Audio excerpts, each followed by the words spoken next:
Jaa halishibi kitu kingine ila uchafu. Unajua maana ya methali hii? Jaa ni mahali pa kutupa taka, ukipenda jalala. Na kwa kawaida kinacholishibisha jaa ni taka, ni uchafu.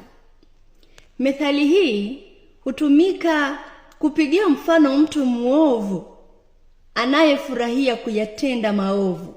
Wajua, waweze ukaona mtu amefanya kitu cha kustaajabisha, maovu yakakustaajabisha, lakini ukakumbuka hulka yake ni gani. Kwa kawaida labda ni muovu tu, na hapo basi ukaacha kustaajabu, kwa sababu unatarajia muovu afanye mambo gani?